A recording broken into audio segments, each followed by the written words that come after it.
Bueno mga kaigsunan, mayong buntag kanyong tanan. Niyata karon sa paghisgot ining mga larawan nga matud pa nila nga gitugot nga naa gayos Biblia.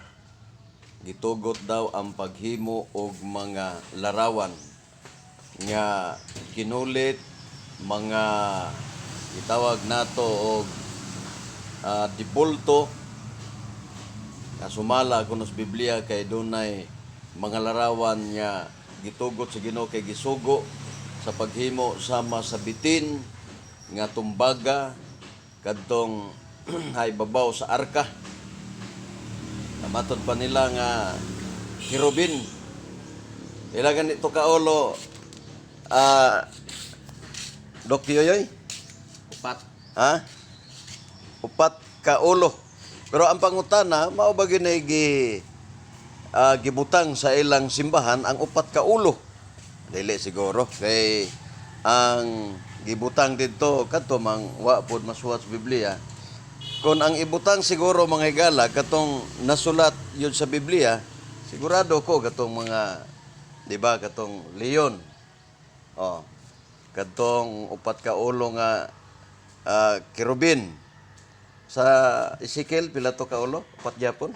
Upat o kuana dunay naong sa leon, Leon, naong sa agila. agila. Ngana siya mga naong nila ba. Oh, mo na ibutang nato dito kay matupan nyo gitugot man eh. Na matupan ninyo kana mang Dios may wa gitugot. Unya ang Dios dili tinuod niya Dios, di ba? Dili kuno tinuod niya Dios may tinuod na. Pero ang pangutana, makasiguro ka mo nga kanang mga larawan nga nasud sa simbahan tinuod yun na siya. Diin mo nakakopya sa naong ni Kristo. Diin mo nakakopya sa naong ni Maria. Nga nianang mga panahon na, wa pa may mga kudak, di ba, Dok? Wa pa yung mga, di pa high-tech ba? Wala pa yung mga mga higala. Muna nga, atong hinumduman, nga ang pagtugot, ang pagsusis kasulatan o ang pagbaton, kadtong gitugot.